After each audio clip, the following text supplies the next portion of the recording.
এই পৃথিবীতে বসবাস করা ভয়ঙ্কর বিশালাকায় আর্জেন্টিনোসরাস, টাইটানোসরাসের মতো ডাইনোসরগুলো এক মুহূর্তে ভ্যানিশ হয়ে গিয়েছিল। কিভাবে সেটা কি আপনি জানেন? আজকে থেকে প্রায় ৬৬ মিলিয়ন বছর আগে বর্তমান মেক্সিকোর ইউকাটান পেনিসুলা নামক স্থানে পৃথিবীর বাহির থেকে আগত একটি অ্যাস্ট্রয়েডের আঘাতে এই পৃথিবী থেকে ধ্বংস হয়ে গিয়েছিল ডাইনোসরদের ইতিহাস।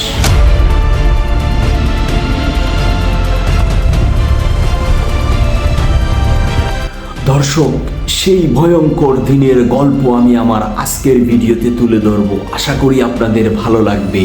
যদি ভালো লাগে তাহলে আমার চ্যানেলটি সাবস্ক্রাইব করবেন। তো চলুন পুরো ভিডিওটি দেখার জন্য। আজকে থেকে ৬৬ মিলিয়ন বছর আগে এই পৃথিবীতে ছিল ডাইনোসরদের রাজত্ব। কোনো ডাইনোসর তৃণভোজী ছিল, কোনো ডাইনোসর ছিল মাংসশাসী, কোনো ডাইনোসর উঠতে পারত, বা কোনো ডাইনোসর পানিতে সাঁতার কাটত, পানিতে থাকত।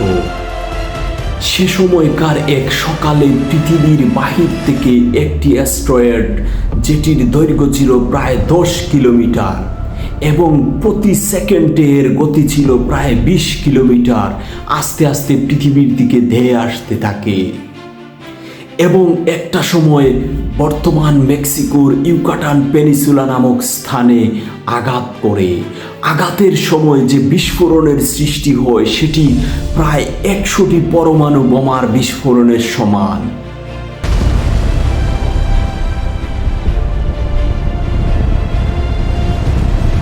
এই আঘাতের ফলে চতুর্দিকে আগুনের লেলিহান শিখা ছড়িয়ে পড়ে শুরু হয় ভূমিকম্প এবং কয়েক কিলোমিটার উঁচু সুনামি।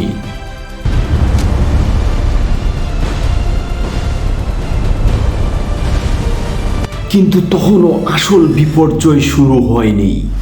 বিস্ফোরণের কারণে পৃথিবীর আকাশ ধুলোয় ঢেকে গেল। পৃথিবীতে সূর্যের আলো এসে পৌঁছাতে বাধাগ্রস্ত হলো এবং পৃথিবীতে যে গাছপালা ছিল সেগুলো আর তাদের জীবন টিকিয়ে রাখতে পারলো না, আস্তে আস্তে ধ্বংস হতে শুরু হলো এবং যারা জীবিত প্রাণী ছিল সেগুলো খেতে না পেয়ে এবং পৃথিবীর যে শকওয়েভ, যার কারণে আস্তে আস্তে সেগুলো মরতে শুরু হলো। বিজ্ঞানীরা ধারণা করেন এই ঘটনার ফলে পৃথিবীর প্রায় 75%, 75% জীব ধ্বংস হয়ে গিয়েছিল। এই ঘটনার ফলে পৃথিবীতে ডাইনোসররা আর সারভাইভ করতে পারল না এবং ডাইনোসরদের ইতিহাস পুরোপুরি ধ্বংস হয়ে গেল। কিন্তু পৃথিবীতে কিছু ছোট ছোট প্রাণী বেঁচে ছিল তখন, যারাই পরবর্তীতে আরও বংশ বিস্তার করে এই পৃথিবীতে প্রাণীকুলের সৃষ্টি করে। দর্শক, একবার চিন্তা করুন, বর্তমান সময়ে যদি এরকম একটি অ্যাস্ট্রয়েড পৃথিবীতে এসে আঘাত করে, তাহলে আমাদের যে মানুষ বা মনুষ্য যে সভ্যতা, সেই সভ্যতার কি অবস্থা হবে? তাদের অস্তিত্ব কতটুকু টিকে থাকবে?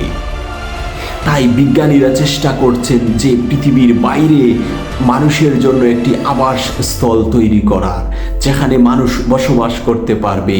যদি এরকম কোনো আঘাত পৃথিবীতে আসে তাহলে মানুষের অস্তিত্ব টিকে থাকবে পৃথিবীর বাইরে অন্য কোনো গ্রহতে বসবাস করার কারণে। দর্শক, এই ছিল আজকে আমার এই ভিডিওতে তুলে ধরা ডাইনোসরদের ধ্বংসের ইতিহাস। ডাইনোসর নিয়ে আমার এই চ্যানেলে একটি পূর্ণাঙ্গ ভিডিও আছে। যদি সময় সুযোগ থাকে তাহলে এটি দেখে আসবেন, সেখানে বিস্তারিত আলোচনা করা হয়েছে। ধন্যবাদ।